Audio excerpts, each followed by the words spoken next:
اعوذ باللہ من الشیطان الرجیم بسم اللہ الرحمن الرحیم والنازعات غرقا والناشطات نشطا والسابحات سبحا فالسابقات سبقا فالمدبرات امرا یوم ترجف الراجفہ تتبعها الرادفہ قلوب یومئذ واجفہ ابصارها خاشعہ یقولون أئنا لمردودون في الحافرة أئذا كنا عظاما نخرة قالوا تلك إذا كرة خاسرة فإنما هي زجرة واحدة فإذا هم بالساهرة هل أتاك حديث موسى إذ ناداه ربه بالوادي المقدس طوى اذهب إلى فرعون إنه طغى فقل هل لك إلى أن تزكى وأهديك إلى ربك فتخشى فأراه الآية الكبرى فكذب وعصى ثم أدبر يسعى فحشر فنادى فقال أنا ربكم الأعلى فأخذه الله نكال الآخرة والأولى إن في ذلك لعبرة لمن يخشى۔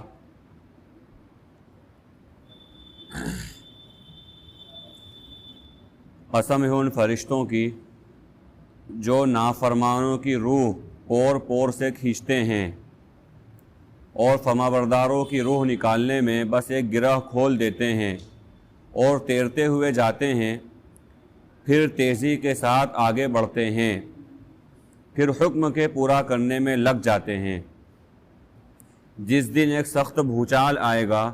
پھر اس کے بعد اس کے پیچھے آنے والی چیز یعنی قیامت آئے گی۔ اس دن بہت سے دل کانپ رہے ہوں گے اور ان کی آنکھیں جھکی ہوئی ہوں گی، اس لیے کہ وہ کہتے تھے کیا ہم دوبارہ الٹے پاؤں لوٹائے جائیں گے جبکہ ہم بوسیدہ ہڈیاں ہو جائیں گے، اور وہ کہتے تھے کہ یہ تو پھر بڑی نقصان والی بات ہوئی۔ بس وہ ایک سخت چیخ ہوگی تو اچانک وہ ایک چٹیل میدان میں ہوں گے۔ اے نبی صلی اللہ علیہ وسلم، کیا آپ کے پاس موسیٰ کی بات پہنچی جب ان کے رب نے انہیں مقدس وادی طویٰ میں پکارا اور حکم دیا کہ فرعون کے پاس جائیے اس لیے کہ وہ سرکش ہو گیا ہے؟ چنانچہ اس سے کہیے کیا تو پاک باز ہونا نہیں چاہتا، اور یہ کہیے کہ میں تیرے رب کی طرف رہنمائی کرتا ہوں تاکہ تو کو ڈرے۔ فَأَرَاهُ الْآيَةَ الْكُبْرَى فَكَذَّبَ وَعَصَى، چنانچہ انہوں نے اسے ایک بڑی نشانی دکھائی لیکن اس نے جھٹلایا اور انکار کیا، پھر لوٹا تیزی کے ساتھ۔ فَحَشَرَ فَنَادَى، پھر لوگوں کو جمع کیا اور پکارا اور کہا انا ربکم الاعلی، میں ہوں تمہارا سب سے بڑا رب۔ فَأَخَذَهُ اللَّهُ نَكَالَ الْآخِرَةِ وَالْأُولَى إِنَّ فِي ذَلِكَ لَعِبْرَةً لِمَن يَخْشَىٰ، چنانچہ اللہ رب العالمین نے اسے دنیا اور آخرت کی عبرتناک سزا سے پکڑ لیا، بے شک اس واقعے میں نشانی ہے، عبرت ہے اس کے لیے جو ڈرتا ہو۔ یہ سورہ نازعات ہے، اور جیسا کہ سورہ مرسلات کے شروع میں بات آئی تھی کہ اب جو صورتیں ہیں اکثر و بیشتر ان کے اندر اللہ رب العالمین نے آخرت کے مضامین کو، یا جو ہے آخرت کے بعد یعنی جنت و دوزخ کے مضامین کو اللہ رب العالمین نے بیان فرمایا ہے۔ اس سورہ کے اندر بھی خاص طور پر اللہ رب العالمین نے موت کا وقت، موت کے بعد آنے والے حالات اس کو بیان فرما کر حضرت موسیٰ علیہ السلام کے قصے کو عبرت کے طور پر بیان فرمایا۔ سب سے پہلے فرمایا وَالنَّازِعَاتِ غَرْقًا وَالنَّاشِطَاتِ نَشْطًا، قسم ہے ان فرشتوں کی جو نافرمانوں کی اور کافروں کی روح پور پور سے کھینچتے ہیں اور فرمانبرداروں کی ایک گرہ کھول دیتے ہیں۔ یہاں جو بات بیان کی گئی وہ یہ کہ جو نافرمان ہیں، کافر ہیں، فاسق و فاجر لوگ ہیں، موت کی سختی سے انہیں دوچار ہونا پڑتا ہے، یعنی ان کے ساتھ موت کے وقت بھی اللہ رب العالمین کی طرف سے جو معاملہ ہوتا ہے وہ سختی کا معاملہ ہوتا ہے، آسانی والا معاملہ نہیں ہوتا ہے۔ اور جو متقی پرہیزگار نیک برگزیدہ بندے ہیں ان کے ساتھ اللہ رب العالمین جو ہے خاص طور پر انعام اور اکرام کا معاملہ فرماتا ہے کہ ان کی موت کی سختی بھی آسان ہو جاتی ہے۔ اب یہاں پر ایک بات ذہن میں رہے کہ یہ قاعدہ کلیہ نہیں ہے، یعنی ایسا نہیں ہے کہ ایسا ہی ہوگا، یعنی کوئی متقی پرہیزگار انسان ہے، کوئی یعنی بظاہر اللہ کا نیک بندہ لگ رہا ہے، فرما بردار لگ رہا ہے، لیکن ہو سکتا ہے کہ اسے موت کے وقت بہت زیادہ تکلیف ہو سکتا ہے کہ اسے موت کے وقت بہت زیادہ ایسے حالات آئیں جس کو دیکھ کر سامنے والے کو یہ لگے کہ شاید کہ اس کا خاتمہ اچھا نہیں ہوا، شاید کہ اس کا خاتمہ برا ہوا۔ اور کبھی ایسا بھی ہو سکتا ہے کوئی فاسق و فاجر شخص ہے لیکن اس کی موت بڑی آسانی کے ساتھ ہو گئی، بڑی آسانی کے ساتھ اس کی روح نکل گئی، ذرا سی اس کو تکلیف نہیں ہوئی۔ تو فرمایا کہ یہ قاعدہ کلیہ نہیں، یعنی ضرور نہیں ہے کہ ایسا ہی ہوگا، بلکہ عام طور پہ اللہ رب العالمین یہ معاملہ فرماتا ہے، ورنہ کبھی کبھی اس کے بالمقابل اس کے برعکس بھی ہو سکتا ہے، یعنی کوئی فاسق و فاجر ہے، اس کی موت کے لیے تو آسانی ہو جائے لیکن آنے والے حالات کے اندر پریشانی ہی پریشانی، اور کوئی شخص جو ہے ایمان والا ہو، مومن ہو، کامل ایمان والا ہو، صالح متقی پرہیزگار ہو، لیکن ہو سکتا ہے کہ موت کے وقت اس کو سختی سے معاملہ اس کے ساتھ ہو یا موت کی سختی سے اسے دوچار ہونا پڑے۔ لیکن یہ ضرور ہے کہ ایک ایمان والے کو دعاؤں کے اندر اللہ کے نبی صلی اللہ علیہ وسلم کو جو مسنون دعائیں ہیں ان دعاؤں کے اندر ایک دعا یہ بھی ملتی ہے کہ اللہ میں موت کی سختی سے تیری پناہ چاہتا ہوں، یعنی موت کی سختی سے پناہ مانگنا یہ اللہ کے نبی صلی اللہ علیہ وسلم کی سنت ہے۔ تو فرمایا کہ اور اس کے بعد یعنی تیزی کے ساتھ آگے بڑھتے ہیں، تیرتے ہوئے جاتے ہیں، تیزی کے ساتھ آگے بڑھتے ہیں اور جو حکم انہیں دیا گیا ہے اس کے اندر لگ جاتے ہیں۔ یوم ترجف الراجفہ، اس دن جس دن ایک بھونچال آئے گا، فالمدبرات امرا، یعنی کوئی کام انہیں دیا گیا ہے، جو بھی کام انہیں دیا گیا ہے اس کام کے اندر لگ جاتے ہیں۔ یہ فرشتوں والی صفت ہے، یعنی کسی انسان کو کوئی کام دیا گیا ہے، کوئی ذمہ داری اسے دی گئی ہے، کوئی تقاضا اس کے سامنے رکھا گیا ہے، اس کو دل و جان سے قبول کرنا اور اس کے بعد اس پہ لبیک کہتے ہوئے اس میں لگ جانا، یہ فرشتوں والی صفت ہے۔ یعنی اگر کسی انسان کو کوئی ذمہ داری دی گئی، اللہ تبارک و تعالیٰ کی طرف سے کوئی اس کے اوپر ذمہ داری آئی، اور خاص طور پر یہ جو بات کہی جاتی ہے یہ اس لیے اس موقع پر کہی جاتی ہے جب ذمہ داری دین کے تعلق سے ہو، ورنہ عام طور پر دنیاوی معاملات کے اندر تو انسان اتنا ہوشیار ہے کہ اس کو پتا ہے کہ مارکیٹ 10 بجے کھلتا ہے، پونے 10 بجے جا کے دکان کھول لیتا ہے، اس کو پتا ہے کہ میری نوکری اتنی بجے مجھے پہنچنا ہے، اگر میں نہیں پہنچا تو اتنے منٹ کی یا اتنے گھنٹے کی میری سیلری کٹ جائے گی، تنخواہ میری کٹ جائے گی، تو وہ انسان بہت پہلے پہنچنے کی کوشش کرتا ہے یا کم از کم وقت پر پہنچنے کی کوشش کرتا ہے۔ لیکن معاملہ ہو جاتا ہے دین کے معاملے کے اندر، یعنی دینی معاملات کے اندر کہ ذمہ داری دی گئی، بھائی وقت بتا دیا گیا کہ عصر بعد مثلا مشورہ ہوگا۔ ایک عام مثال میں، یہ مشورے کی مثال میں اس لیے دے رہا ہوں کہ یہاں پہ بہت ڈنڈی ماری جاتی ہے۔ اگر کوئی انسان فری نہیں ہے، کوئی تقاضا ہے، کوئی کام دھندے پر ہے، تب تو کوئی مسئلہ نہیں ہے، لیکن جب پتا چلا مشورہ عصر بعد ہے، حالت یہ ہے کہ ذمہ داری مغرب تک نہیں پہنچ رہے ہیں، یہ بہت بری بات ہے۔ اگر کوئی شرعی عذر ہے تب تو کوئی مسئلہ نہیں ہے، لیکن شرعی عذر نہیں ہے اور انسان بلا وجہ تاخیر کر رہا ہے تو کہیں نہ کہیں یہ اپنی ذمہ داری سے بھاگ رہا ہے، یا یہ کوشش کر رہا ہے کہ بھائی دوسرے آ جائیں تب میں آؤں گا، دوسرے پہنچ جائیں تب میں پہنچوں گا۔ تو ہر انسان اگر یہ سوچ لے گا دوسرے پہنچ جائے تب میں پہنچوں گا تو وقت پر کون آئے گا؟ تو لہذا خاص طور پہ یہ معاملہ ہوتا ہے دینی معاملات کے اندر، اسی لیے دینی مجلسیں، دینی اجتماعات ہمارے کئی وقت پر شروع نہیں ہو پاتے ہیں۔ یہ بڑے افسوس کی بات ہے، ہمارے قوم کا المیہ ہے کہ جو پروگرام دینی ہے خاص طور پہ اگر انسان کے پاس وقت ہے، اور خاص طور پہ وہ شخص جس کو ذمہ داری دی گئی ہے کہ بھئی آپ کو یہ کام کرنا ہے، اگر کوئی شرعی عذر نہیں ہے، کوئی رکاوٹ نہیں ہے تو وقت پر پہنچے، بلکہ 1-2 منٹ پہلے جا کے اٹینڈنس لگا دے، بھائی میں حاضر ہوں،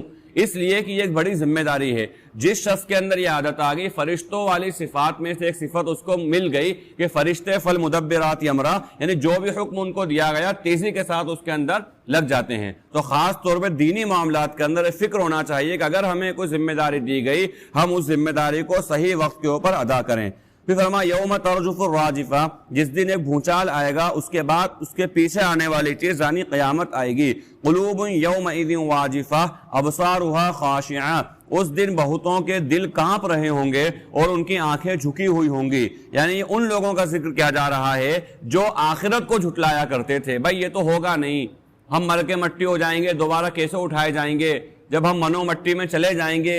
صدیاں گزر جائیں گے ہمیں دفن ہوئے کو، ہم کیسے اٹھائے جائیں گے، ہمارے باپ دادا صدیاں گزر گئی ہیں انہیں دفن ہوئے کو، وہ کیسے دوبارہ اٹھائے جائیں گے۔ اس طرح کی باتیں کرنے والے یا اس طرح کی خرافاتی باتیں کرنے والے اس دن ان کی آنکھیں جھکی ہوئی ہوں گی، وہ دل کانپ رہے ہوں گے، اس لیے کہ وہ حالات سامنے آ چکی ہوگی، جس بات کو جھٹلایا جا رہا تھا وہ حالات ان کے سامنے ہوگی۔ اسی لیے غالباً چند ہفتوں پہلے ایک مقولہ کسی بزرگ کا آیا تھا اسی پس منظر کے اندر، بہت اہم بات تھی، وہ یہ کہ ایک ملحد نے کسی بزرگ سے، کسی اللہ والے، یعنی ملحد یعنی انکار ہی کر دے خدا کا، یا دہریہ جس کو ہم کہیں، اس نے انکار، جو اللہ کا انکار کر دیں، ناستک، تو کہا بولے کہ اگر کتنی افسوس کی بات اور کتنی حسرت کی بات ہوگی آپ کے لیے، یعنی اس نے ایمان والے سے کہا کہ آپ کے لیے کتنی حسرت کی اور کتنی افسوس کی بات ہوگی اگر آپ کو پتا چلے کہ قیامت ہوگی ہی نہیں، یا آپ کو پتا چلے کہ قیامت نہیں ہوگی، ہماری زندگی بھر کی ساری محنت بیکار ہو گئی۔ بھئی انسان اللہ سے اسی لیے ڈرتا ہے کہ اس کو اللہ کے سامنے پیش ہونا ہے، ہمارا یہاں جمع ہونا اسی غرض سے ہے، کوئی دنیا کا ایک پیسے کا فائدہ نہیں، دنیا کا کوئی عہدے کا لالچ نہیں، دنیا کا کوئی تقاضا نہیں، یہاں کہنا اور سننا، نماز پڑھنا، نماز پڑھانا، یہ ساری کے ساری چیزیں صرف اس لیے کہ اللہ کے سامنے پیش ہونا ہے۔ بھئی اللہ جواب دہی دینا ہے کہ ہم نے نماز پڑھی یا نہیں پڑھی، دین کی بات کہی یا نہ کہی، سنی یا نہ سنی، عمل کرا یا نہ کرا۔ تو کہا بولے بڑے افسوس ہوگا تمہیں اس وقت کہ جب پتا چلے گا قیامت ہونا ہی نہ تھی، یا قیامت ہوگی ہی نہیں، کتنا افسوس ہوگا، زندگی وہ قیامت سے ڈرتے رہے، قیامت ہی نہیں ہوئی۔ تو ایک انہوں نے جو جملہ کہا وہ آب زر سے لکھنے لائق ہے، انہوں نے کہا بھائی ہمارے افسوس اور ہماری حسرت کی چھوڑو، اگر آپ تو یہ دیکھو کہ تم زندگی بھر اس گمان کے اندر رہے قیامت نہیں ہوگی، اور اگر قیامت ہو گئی تو تمہارا کیا ہوگا۔ یعنی اگر مان لو، حالانکہ قیامت ہے یقینی بات ہے، لیکن مان لو کہ ہمارے عقیدے کے اعتبار سے قیامت ہونا تھی، اگر نہیں ہوئی، بفرض محال نہیں ہوئی، تو ہمارا معاملہ لے دے ختم ہو گیا۔ اگر ہم نے ساری محنتیں بھی کری زندگی بھر تو وہ ختم ہو گئی، چلو ٹھیک ہے، نہ اس کا اچھا رزلٹ ملا نہ برا رزلٹ ملا، جیسا جانوروں کے ساتھ ہوگا، لیکن اگر قیامت ہو گئی اور تم اس انداز میں گناہ کرتے رہے، اللہ کی نافرمانی کرتے رہے، اللہ کی بغاوت کرتے رہے، قیامت نہیں ہوگی، اور اگر وہ ہو گئی تو سوچو تمہارا حال اس وقت کیا ہوگا۔ لہذا یہ خاص طور پہ منظر کشی کری گئی ہے ان لوگوں کے تعلق سے جو اس گمان کے اندر، یا اپنی زبان میں کہیں مغالطے کے اندر قیامت نہیں ہوگی۔ تو کہا کہ وہ لوگ اس دن ان کے دل کانپ رہے ہوں گے اور ان کی آنکھیں جھکی ہوئی ہوں گی، جو کہا کرتے تھے اَإِنَّا لَمَرْدُودُونَ فِي الْحَافِرَةِ، کیا الٹے پاؤں دوبارہ ہمیں لوٹایا جائے گا اس حال میں کہ جب ہم اِذَا كُنَّا عِظَامًا نَخِرًا، جب ہم بوسیدہ ہڈیاں ہو جائیں گے، کیا ہمیں اس حال میں بھی اٹھایا جائے گا؟ قَالُوا تِلْكَ إِذًا كَرَّةٌ خَاسِرَةٌ، پھر بطور مذاق کے آپس میں ایک دوسرے سے کہا کرتے بھائی اگر ایسا ہوگا تو یہ تو بڑے نقصان کی بات ہے، یعنی ہوگا نہیں ایسا، وہ ایسا سمجھتے تھے کہ ایسا ہوگا نہیں، لیکن اگر ہو گیا تو ہم تو بڑے نقصان کے اندر ہو جائیں گے، یعنی آپس میں استہزاء کے طور پر، مذاق کے طور پر بات کہا کرتے تھے۔ تو اللہ رب العالمین نے فرمایا فَإِنَّمَا هِيَ زَجْرَةٌ وَاحِدَةٌ فَإِذَا هُمْ بِالسَّاهِرَةِ، ہاں یقیناً یہ ہوگا، اور ایسا ہوگا کہ ایک چیخ ہوگی، ایک آواز ہوگی، ایک صدا اور ایک پکار ہوگی، اور تم اپنے آپ کو چٹیل میدان میں پاؤ گے، فَإِذَا هُمْ بِالسَّاهِرَةِ، سب اللہ کے سامنے جمع ہو جاؤ گے، یہ بات ہوگی، اور یہ بات اللہ کے لیے بڑی آسان ہے۔ اب یہ آگے اس رکوع کے بعد میں بات آ رہی ہے، درمیان کے اندر اللہ رب العالمین نے حضرت موسیٰ علیہ السلام کا ذکر فرمایا۔ حضرت موسیٰ علیہ السلام وہ پیغمبر ہیں جن کا اللہ رب العالمین نے بہت زیادہ ذکر کیا ہے کتاب اللہ کے اندر۔ قرآن کریم میں اللہ رب العالمین نے حضرت موسیٰ علیہ السلام کا بہت زیادہ مواقع پر ذکر فرمایا ہے، اس لیے کہ ان کے واقعے کے اندر بہت ساری عبرتیں، بہت ساری نصیحتیں اور بہت مفصل کلام ہے، یعنی بہت ساری ایسی چیزیں اگر انسان اس کو سامنے رکھے، اپنی زندگی کے اندر مطالعہ کرے، شب و روز کے اندر کئی سارے ایسے معاملات آتے ہیں کہ وہاں پر حضرت موسیٰ علیہ السلام کے اسوے کے اندر بھی اس کو رہنمائی مل جاتی ہے۔ اللہ کے نبی صلی اللہ علیہ وسلم کے اسوے میں تو بہرحال رہنمائی ہے ہی صحیح، لیکن کئی سارے ایسے معاملات ہیں جس کے اندر حضرت موسیٰ علیہ السلام کے اسوے میں بھی رہنمائی مل جاتی ہے، اور ان کا واقعہ اللہ رب العالمین نے بہت تفصیل سے بیان فرمایا کہ نبوت سے پہلے کا معاملہ ذکر فرمایا، نبوت کس طرح ان کو دی گئی اس کا معاملہ ذکر فرمایا، نبوت مل جانے کے بعد کیا معاملہ ہوا اس کو ذکر فرمایا، ان کے زمانے کے ظالم و جابر بادشاہ کا انجام کیا ہوا اس کو ذکر فرمایا، اور اس کے بعد ان کی قوم کا ذکر فرمایا۔ اب یہاں پر ایک بات ہے کہ حضرت موسیٰ، یہ بہرحال اس واقعے میں تو نہیں ہے لیکن جگہ جگہ کئی مواقع کو پر یہ بات آئی ہے کہ حضرت موسیٰ علیہ السلام کی قوم کی طرح امت محمدیہ کو نہیں ہونا ہے۔ حضرت موسیٰ علیہ السلام کی قوم وہ تھی جو ایمان لے کر آئے تھے، جو ان میں ایمان نہیں لائے تھے وہ تو بہت ہی زیادہ الگ تھے، لیکن جو ایمان لانے والے لوگ تھے ان کا معاملہ بھی اور ان کا ایٹیٹیوڈ بھی یہ تھا کہ جو نبی کہہ رہے ہیں اس کے خلاف کرنا۔ یعنی نبی نے کہا بھئی تم اس علاقے سے مت جانا، اسی علاقے سے گئے، نبی نے کہا اس میں زیادہ پانی مت پینا، اس میں زیادہ پانی پی لیا، یعنی نبی نے جو بات کہی اس بات کا الٹا کرنا، اور یہ حضرت موسیٰ علیہ السلام کی قوم کے مسلمانوں کا طریقہ تھا۔ یعنی عام طور پہ کوئی یہ نہ سمجھ لے کہ صاحب یہ تو ان کا طریقہ ہوگا جو ان کے اوپر ایمان لے کر نہیں آئے تھے، تو اس طرح سے تو بہت سارے لوگ گزرے ہیں جو اپنے وقت کے نبی پر ایمان لے کر نہیں آئے، ہمارے لیے اس میں کوئی اسوہ نہیں ہے، بلکہ حقیقت یہ ہے کہ ان کی قوم کے مسلمانوں کا طریقہ یہ تھا۔ اور انبیاء حضرت موسیٰ علیہ السلام کے سامنے نعوذ باللہ ثم نعوذ باللہ ایک دم سے بدتمیزی سے کوئی بات کہہ دینا،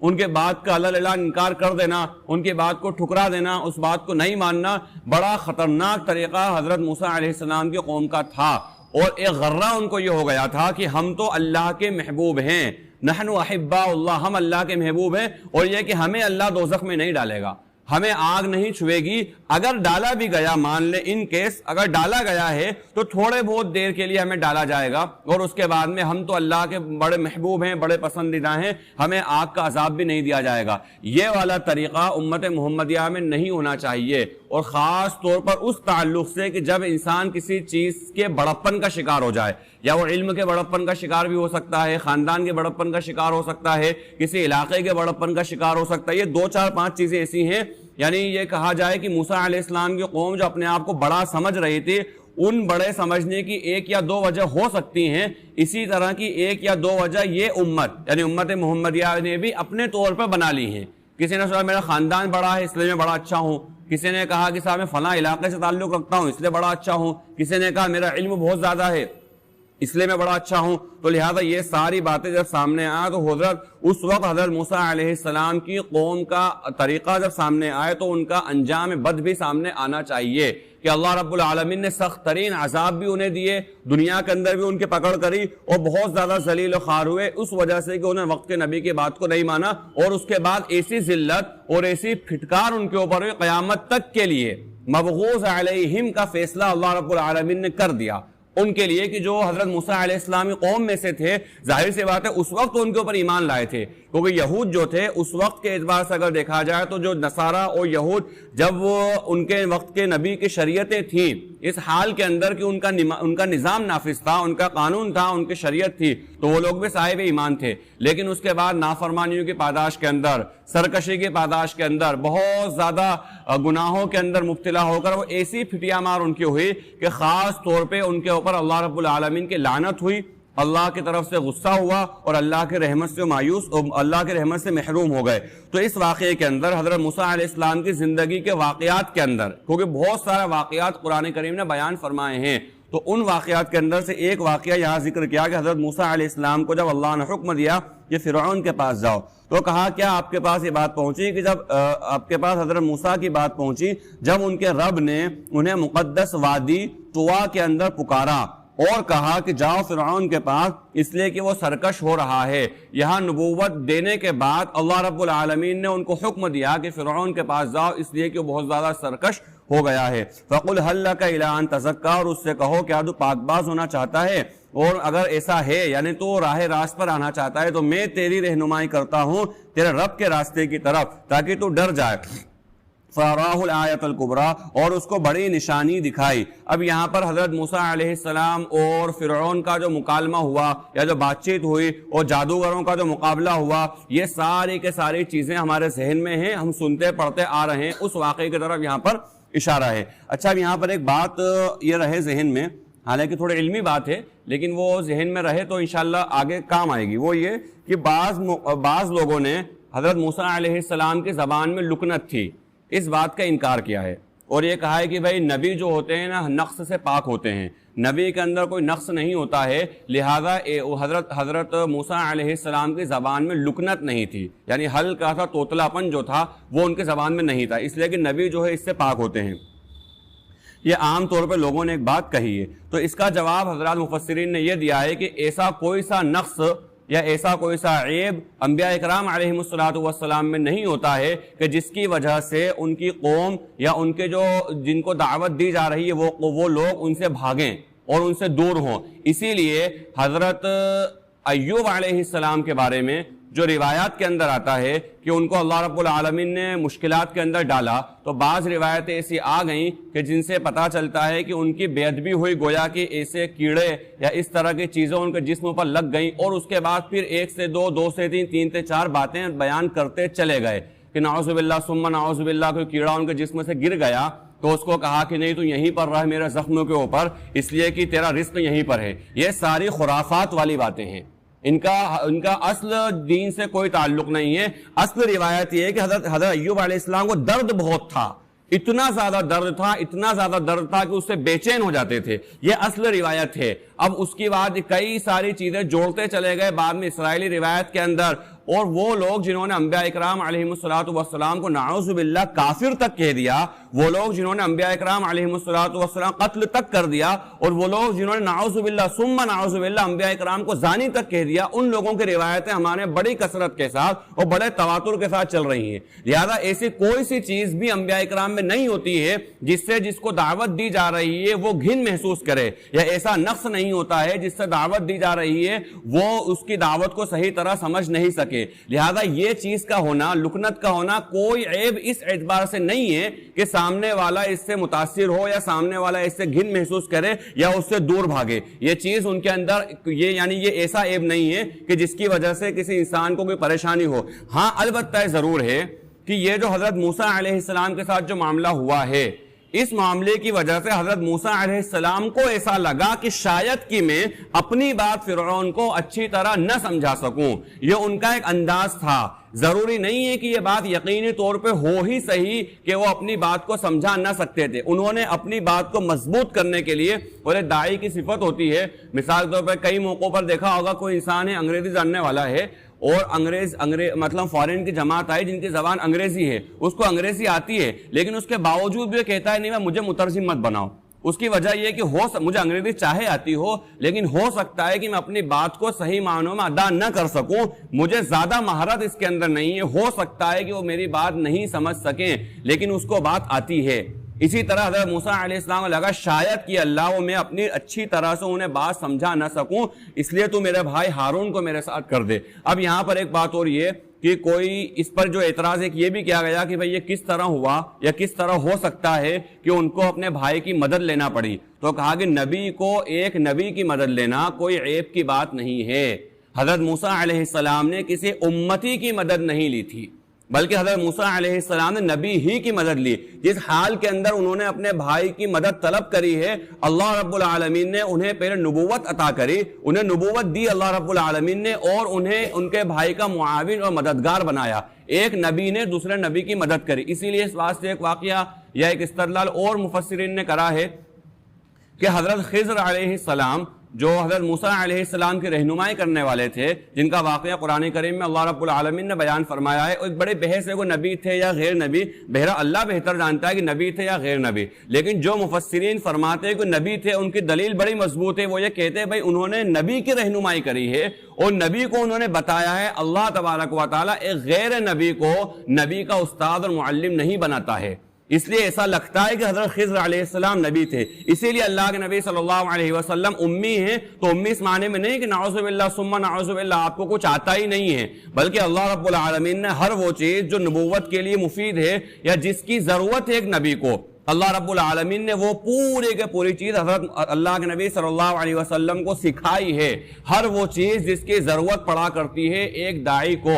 دنیا کے اندر آپ کا کوئی استاد نہیں ہے، اس لیے ظاہر سی بات ہے نبوت کا سلسلہ ختم ہو گیا، اب نبی کا استاد کوئی غیر نبی نہیں بن سکتا۔ اب اللہ کے نبی صلی اللہ علیہ وسلم پر نبوت ختم ہو گئی تو آپ کا دنیا میں عام انسانوں کے اندر سے آپ کا کوئی استاد نہیں ہے۔ لہذا یہ بات بھی اچھی طرح ذہن میں رہے کہ حضرت موسیٰ علیہ السلام نے جو بات کہی ہے اس وجہ سے کہ شاید کہ میں اچھی طرح نہ سمجھا سکوں، میرا بھائی زیادہ اچھی طرح سے میری بات سمجھا دے گا۔ اور رہا مسئلہ عیب کا، تو وہ والی چیز عیب نہیں ہے، بلکہ وہ عیب تب ہوتی ہے کہ جب اس کی وجہ سے کسی انسان کو جس کام کے لیے بھیجا گیا ہے وہ کام صحیح معنوں میں وہ انسان نہیں کر سکے یا صحیح معنوں میں اس کام کا حق ادا نہیں کر سکے۔ لہذا یہ ایک موٹی سی بات تھی جو ذہن میں رہے۔ تو فرمایا کہ اب انہوں نے بڑی نشانیاں دکھلائیں، یعنی جادوگروں کا مقابلہ وغیرہ اس کی طرف اشارہ ہے۔ فَكَذَّبَ وَعَصَىٰ، لیکن اس کے باوجود بھی اس نے انکار کرا اور نافرمانی کری، پھر تیزی کے ساتھ پلٹا اور لوگوں کو جمع کیا اور پکارا انا ربکم الاعلیٰ، میں تمہارا سب سے بڑا رب ہوں۔ فَأَخَذَهُ اللَّهُ نَكَالَ الْآخِرَةِ وَالْأُولَىٰ، چنانچہ اللہ رب العالمین نے اسے دنیاوی زندگی کے اندر بھی اور آخرت کی زندگی کے اندر بھی عبرتناک سزا دی، یعنی ایسی سزا۔ اب دنیاوی زندگی کے اندر اصل جو نکال لفظ آیا ہے عبرتناک اس اعتبار سے کہ ایک تو یہ ہوا کہ ڈوب کے مر گیا، تو یہ بھی عبرت ہے۔ اس لیے عبرت ہے کہ جو یہ کہا کرتا تھا کہ نیل ہمارے نیچے سے بہتا ہے، دریا ہمارے نیچے سے بہتا ہے، اس دریا پر ہماری حکمرانی ہے، اس دریا پر ہمارا سکہ چلتا ہے، اسی دریا کے اندر اللہ رب العالمین نے غرق کر دیا اور آنے والے تمام لوگوں کے لیے پروردگار نے عبرت بنا دیا کہ کبھی اللہ تبارک و تعالی حکومت کے نقشے میں رکھ کر کے بھی انسان کو ذلیل کر دیتا ہے اور حکومت کے نقشے میں رکھ کر کے بھی ناکام کر دیتا ہے۔ یہ اللہ رب العالمین نے ایک نکالت دنیا کا تو یہ معنی کہ اسی جگہ پر جہاں وہ کہا کرتا تھا میرا سکہ چلتا ہے، میری حکومت ہے، ہم جو ہے بڑے خاندان فراعنہ مصر ہیں، بڑے خاندان کی ہماری حکومتیں چلی آ رہی ہیں خاندان کے اندر، ایک تو اللہ رب العالمین نے اس کو ذلیل کیا، اور دوسرا معنی مفسرین نے نقل کیا اس کا جسد، یعنی اس کا جسم جو دنیا کے اندر آج بھی اللہ رب العالمین نے عبرت کا مقام بنا کے رکھ دیا، آج بھی۔ اور خود قرآن کریم میں ایک جگہ اللہ رب العالمین نے اس بات کو بیان فرمایا کہ ہم تیرے جسم کو بھی لوگوں کے لیے عبرت بنا دیں گے۔ ہر طرح اس کو ختم کرنے کی کوشش کری گئی لیکن اس کے باوجود بھی وہ ختم نہیں ہوا، اور آنے والے لوگ اس کو اپنی آنکھوں سے دیکھ رہے ہیں کہ اللہ کے نافرمان کا انجام کیا ہے۔ اللہ رب العالمین نے اس کے عبرت کے طور پر باقی رکھا ہے، اور اللہ بہتر جانے وہ کب تک باقی رہے۔ تو لہٰذا دونوں معنی، یعنی دنیا کے اندر جو اللہ نے اس کو اسی حکومت میں ذلیل کرا، ایک معنی یہ، اور دوسرا ہے کہ اس کے جسم کو اللہ رب العالمین نے عبرت کی جگہ بنا دی کہ لوگ وہاں پر دیکھیں، عبرت حاصل کریں، اور جو انجام اس کا ہوا، جس کی وجہ سے ہوا، وہ کام انسان نہیں کرے اور اس انجام سے پناہ چاہے۔ اس واقعے میں عبرت ہے اس شخص کے لیے جو ڈرتا ہو۔ انتم، اب یہاں پر جو اوپر بات آئی تھی کہ اذا كنا عظاما نخرا قالوا تلك اذا كرة خاسرة، یعنی جب ہم یقولون ائنا لمردودون في الحافرة، کہ جب ہم مر جائیں گے کہ دوبارہ لوٹائے جائیں گے، ہڈیاں ہو جائیں گے، دوبارہ لوٹائے جائیں گے، اس کا جواب اللہ رب العالمین نے دیا اانتم اشد خلقا ام السماء بناها، کیا تمہارا پیدا کرنا مشکل ہے یا آسمان کا؟ یعنی اللہ رب العالمین سوال کر رہا ہے، سوال کے انداز میں ان کے عقیدے کا رد فرما رہا ہے کہ آسمان اتنا مضبوط اور اتنا بلند و بالا، اس کی حدوں کا تعین انسان نہیں کر پاتا، اتنا بلند و بالا آسمان، اور ایک نہیں پے در پہ اللہ نے 7 آسمان بنا دیے اتنے مضبوط، یہ پیدا کرنا مشکل ہے؟ یا ایک انسان جو پانی کا بلبلا ہے، یعنی ذرا سا کوئی انسان کو مسئلہ پیش آ جائے اس کی حالت بدل جاتی ہے، اتنا کمزور انسان ہے، اس کو پیدا کرنا مشکل ہے؟ تو اللہ رب العالمین نے بطور استفہام کے یہ بات پوچھی انتم اشد خلقا ام السماء بناها، کیا تمہارا پیدا کرنا مشکل ہے، سخت ہے، یا آسمان کا؟ بناہا، اسی نے اسے بنایا ہے، یعنی اتنی سخت ترین اور اتنی مضبوط ترین چیز اللہ رب العالمین نے بنائی۔ رفع سمکہا فسواہا، پھر اس نے اس کو بلند کیا اور اس کو معتدل کیا۔ واغطش لیلہا، اور اس میں رات کو اندھیری یعنی تاریک رات بنایا۔ واخرج ضحاہا، اور اسی سے اللہ نے دن نکالا۔ والارض بعد ذلک دحاہا، اور اس کے بعد اس نے زمین کو پھیلا دیا۔ اخرج منہا ماءہا ومرعاہا، اس نے اس سے پانی اور چارہ نکالا۔ والجبال ارساہا، اور اس کے اوپر پہاڑ گاڑ دیے۔ متاعا لکم ولانعامکم، یہ تمام کے تمام متاع یعنی تمام کے تمام چیزیں تمہارے لیے ہیں، ولانعامکم، اور تمہارے چوپایوں کے لیے ہیں، تمام کے تمام۔ اسی لیے اللہ رب العالمین نے جو چیزیں انسان کو دی ہیں، چاہے وہ بالواسطہ انسان استعمال کرتا ہے اس کو یا بلا واسطہ، یہ تمام کے تمام وہ چیزیں ہیں جو اللہ رب العالمین نے انسان کو دی ہیں، لہذا اس کو اس کا استعمال کرنا چاہیے اور بڑے شوق سے کرنا چاہیے، اللہ کا شکر ادا کرنا چاہیے۔ اسی میں ایک بات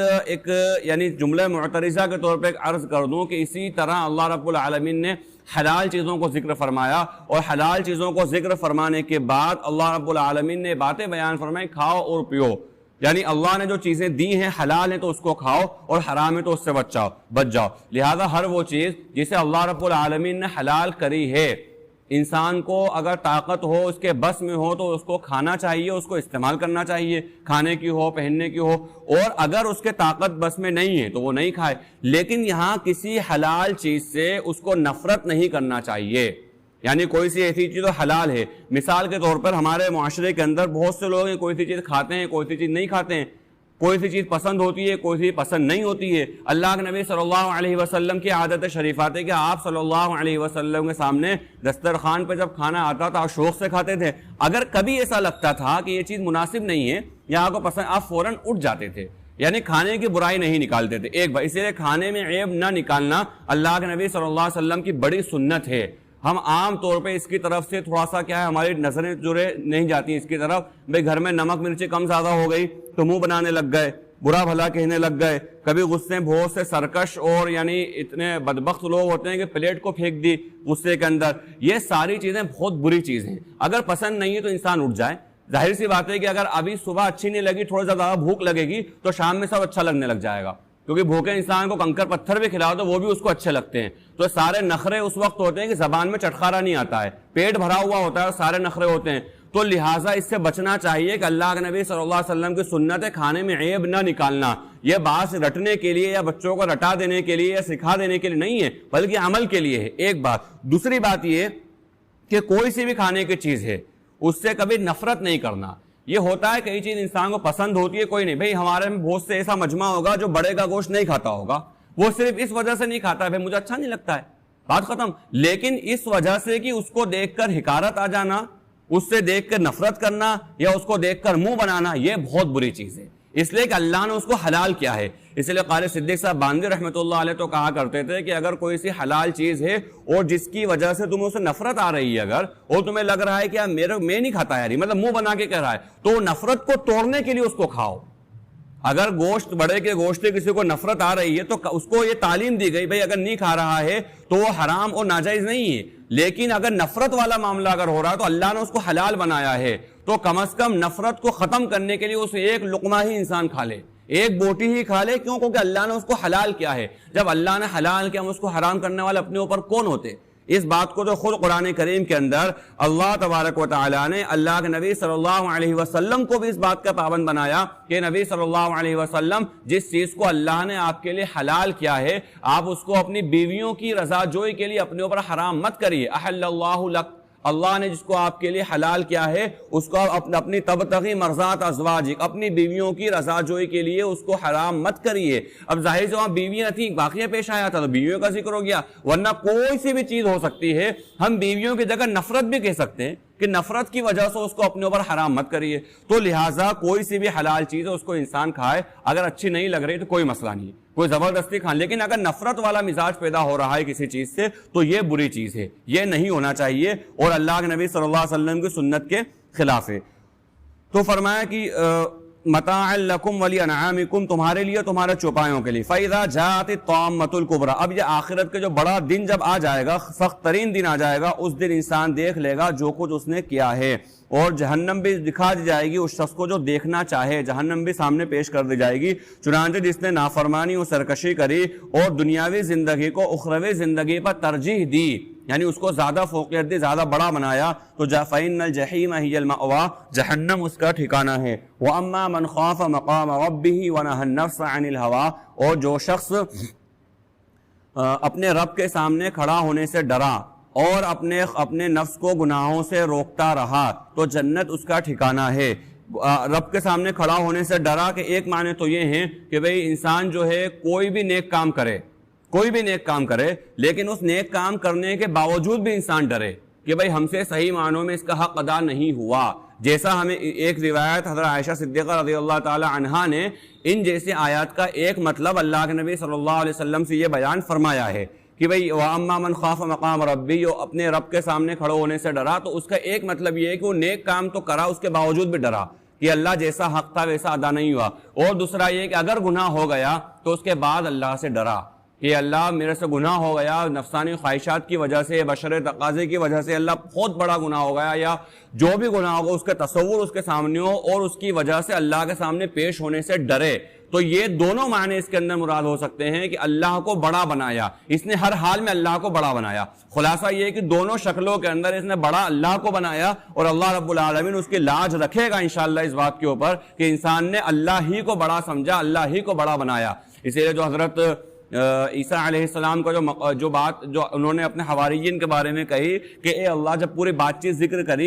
ذکر کر کے یہ بات بیان فرمائے کہ اللہ میں نے انہیں نہیں کہا تھا کہ میری پرستش کرنا یا مجھے اپنا خدا کا بیٹا بنا لینا یا میری والدہ کی پرستش کرنا، یہ بات اللہ میں نے نہیں کری، یہ جو ہے سب تیرے سامنے ہے، جو کرا انہوں نے کرا. لیکن اس کے باوجود بھی یہ پروردگار اگر تو انہیں عذاب دے تو تیرا کوئی ہاتھ نہیں پکڑ سکتا، تجھے کوئی نہیں روک سکتا عذاب نہیں. لیکن اے اللہ اگر تو انہیں معاف کر دے تو یہ تیرے بندے ہیں، اے اللہ اگر تو مغفرت کا معاملہ فرما دے تو یہ تیرے بندے ہیں. اسی لیے اس بات کے اندر جملہ پوشیدہ ہے، کتنا بھی بڑا کسی انسان نے گناہ کرا ہے، اگر وہ اس نیت سے کہ اللہ مجھے معاف کر دے، اے اللہ مجھے معاف کر دے، مجھ سے درگزر کا معاملہ فرما دے، تو وہ انسان کی سعادت کی بات ہے کہ معافی بھی اللہ سے مانگ رہا ہے۔ لہذا کبھی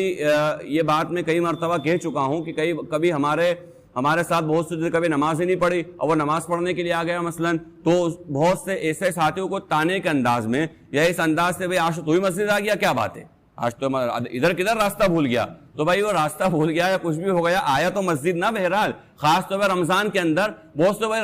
رمضانی نمازی ہو یا وہ حفاظ و صرف قرآن کے رمضان میں پڑھتے ہیں، ان کو رمضانی حافظ کہتے ہیں، تو بھائی رمضان میں بھی اس نے کام تو کرا کم از کم، بے رمضان میں تلاوت تو کری اس نے، اس بہانے تراویح سنا دی اس نے، بہت بڑی بات ہے اگر رمضان میں تراویح سنا دی تو کم سے کم یہ تو قرآن اس کا محفوظ رہا، رمضان میں بھی نماز پڑھنا ہے تو بہت بڑی بات ہے، کم از کم رمضان جیسے مقدس مہینے کا احترام تو اس نے کرا، تو لہذا ایمان والا کی کوئی سی کام کو بھی ہلکا نہیں لینا، جو کام کر رہا ہے وہ اللہ کا اور اس کے حوصلہ افزائی کرے جائے، اس کو سراہا جائے، ماشاءاللہ بھائی اللہ کا بڑا فضل ہے کہ آپ نے رمضان کے مہینے کے اندر نماز کی پابندی کری، انشاءاللہ ارادہ کرو کہ پورے 11 مہینے بچے ہوئے کریں گے۔ اسی طرح کوئی انسان رمضان میں خاص عبادت کا جھوٹ نہیں بول رہا ہے میرا روزہ ہے، تو اس کو یہ نہیں کہا جا رہا ہے بڑا جو ہے تو جھوٹ سے پرہیز کرنے والا ہو گیا، ابھی روزہ ہے تو اتنی بڑی بات کر رہا ہے، افطار کے بعد پھر جھوٹ بولے گا، تو ایسا نہیں، بلکہ بھائی اللہ کا شکر ہے کہ روزے کے اندر جس طرح ہم نے احتیاط کرا ہے کہ جھوٹ نہیں بولا، انشاءاللہ روزہ کھلنے کے بعد بھی اور انشاءاللہ پورے 11 مہینے بھی جھوٹ نہیں بولنا، تو اس سے اس کی دل آزاری نہیں ہوگی بلکہ اس کی دل جوئی ہوگی، وہ خوش ہوگا کہ ہاں یہ واقعی میرا خیر خواہ ہے، ورنہ تانے کے انداز میں اس طرح بات کرے گئی اگر تو یہ بڑی خطرناک بات ہے اور انسان کو اللہ حفاظت فرمائے کہ باغی تک بنا دیتی ہے۔ اسی لیے کئی مرتبہ خاص طور پہ حضرت مولانا اشرف علی تھانوی رحمۃ اللہ علیہ کا معمول تھا کہ بہت ساری ایسی چیزیں اگر کوئی سی چل رہی ہیں ماحول کے اندر کہ لگ رہا ہے کہ یہ ایک شناخت ہے مسلمان ہونے کی، یہ ایک پہچان ہے مسلمان ہونے کی، ایک علاقے کے اندر سفر ہوا اور پتہ چلا کہ یہاں کے مسلمان صرف تعزیہ بناتے ہیں، بھائی تعزیے کے بارے میں سارے علماء کا فتویٰ ہے کہ جائز نہیں ہے، کسی بھی مکتب فکر کا عالم دین کا فتویٰ اٹھا لے وہ کہتے ہیں کہ تعزیہ بنانا حرام ہے، جائز نہیں ہے، سارے مکتب فکر کا علماء کہتے ہیں، لیکن کہا کہ اگر کوئی مسلمان اس علاقے میں دیکھا اور کہا کہ یہ مسلمان ہیں صرف اس بنیاد پر کی تعزیہ بناتے ہیں، اس کے علاوہ ان کے پاس کوئی آئیڈینٹی نہیں ہے مسلمان ہونے کی، نہ چہرے ان کے مسلمانوں جیسے، نہ عادت و اطوار مسلمانوں جیسی، کچھ بھی نہیں ہے سوائے تعزیے کے، تو کہا کہ تم تعزیہ بناتے رہنا، اس لیے کہ اب یہاں پر یہ کہا جائے تعزیہ بھی چھوڑ دو، حرام ہے، تو بھائی پہلے تو ساری چیزیں وہ چھوڑ چکے ہیں، اسلام غیر مسلم میں سمجھ رہا ہے کہ تعزیہ مسلمان بناتے ہیں، اگر یہ کہا گیا کہ نہیں یہ حرام ہے چھوڑ دو، اب اس کی وجہ سے اس نے تعزیہ بھی چھوڑ دیا تو یہ اب مسلمان نظر ہی نہیں آئے گا، کسی بھی حال میں نظر نہیں آئے گا، تو حالانکہ وہ حرام چیز ہے نا۔ مولانا اشرف تھانوی رحمۃ اللہ علیہ تو علماء کے اندر وہ شخصیت ہیں جنہوں نے ذرا سی بھی رسم و رواج کو برداشت نہیں کرا، ذرا سی بھی رسم و رواج، اگر مولانا کی کتابیں پڑھیں اور خاص طور پہ معاشرے میں جو رسمیں پھیلی ہیں جیسے شادی وغیرہ کے تعلق سے، اگر ان کے اسلامی شادی کتاب اگر پڑھ لیں تو ہمیں لگے یار لگتا ہے کہ ایسی شادی کرنا تو ناممکن ہے اس دور کے اندر، اتنی باریک باریک باتیں بیان کریں، اتنی باریک باریک، ایک انہوں نے خود واقعہ بیان کرا اپنے بارے میں، خود واقعہ بیان کرا، وہ یہ کہ میری بہن کی یہاں پر شادی تھی اور میری بہن کو کسی نے سمجھا دیا کہ یار تھوڑی بہت رسم و رواج تو کر لو، جو ان کے علاقے میں رسم و رواج چلتی تھی اس پہ آمادہ کر لیا اور کہا کہ یہ مولوی اشرف علی اگر رسم و رواج میں شریک نہیں بھی ہوں گے تو نکاح میں تو ہی جائیں گے، یہ بات ان کے بہن کو سمجھا دی کسی نے۔ اب اس کا مولانا تھانوی رحمۃ اللہ علیہ کو پتا چلا کہ اچھا میری بہن نے یہ رسم کری ہے شادی کے اندر، میری بھانجے کی شادی میں یہ رسم کری ہے، تو لہٰذا انہوں نے تانگا منگوایا اور اپنا علاقہ ہی چھوڑ دیا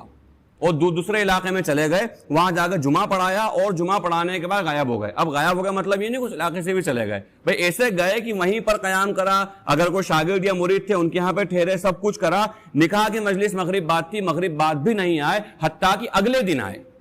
اب اگر کسی بھی عالم دین سے فتویٰ پوچھا جائے تو وہ یہی کہے گا بھائی رسم و رواج میں شریک مت ہو لیکن نکاح کی مجلس میں شریک ہو جاؤ، لیکن ان کا معاملہ تقوی کی بنیاد پر تھا کہ جو انسا کام بھی شادی میں خلاف شریعت ہو گیا میں پوری شادی کا بائیکاٹ کرتا ہوں، میں پوری شادی کے اندر شریک نہیں ہوں گا، پوری شادی یعنی ہونا نکاح کی مجلس تک کو انہوں رد کر دیا۔ اور ظاہر سے بات ہے یہ مسئلہ تقوی کی بنیاد پر تھا، کوئی کہہ نہیں سکتا کہ مولانا کا مسئلہ غلط تھا، اس لیے کہ تقوی کی بنیاد پر یہ بات تھی۔ اللہ کے نبی صلی اللہ علیہ وسلم کی صاف حدیث الحلال بین والحرام بین، کہ حلال اور حرام بالکل واضح ہے اور جو اس کے درمیان ہے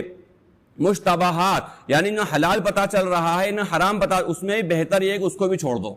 اور مثال دے کے کہا کہ جس طرح بادشاہ کی چاراگاہ ہوتی ہے، اپنے جانوروں کو بادشاہ کی چاراگاہ سے بہت دور چراؤ، ایسا نہ ہو چاراگاہ قریب قریب چراؤ گے، اچانک ایک جانور اچھل کر کے کود کر کے بادشاہ کی چاراگاہ میں چلے گیا تو انسان کی حالت خراب ہو جائے گی کہ عوام کا جو ہے جانور راجا کی چاراگاہ میں کیسے آ گیا. تو کہا کہ دور دور چلاؤ، اپنی بادشاہ کی چاراگاہ قریب بھی مت جاؤ. تو اصل تو یہی ہے کہ حلال و حرام تو واضح ہے، لیکن جہاں گنجائش لگ رہی ہے ذرا سے بھی اونچ نیچ ہوئی تو انسان حرام کا شکار ہو جائے گا، تو کہا جائے گا دور دور ہی رہو. اتنی بڑی شخصیت اور اتنے رسم و رواج کا انکار کرنے والے، انہوں نے کہا نہیں تعزیہ بناتے رہنا،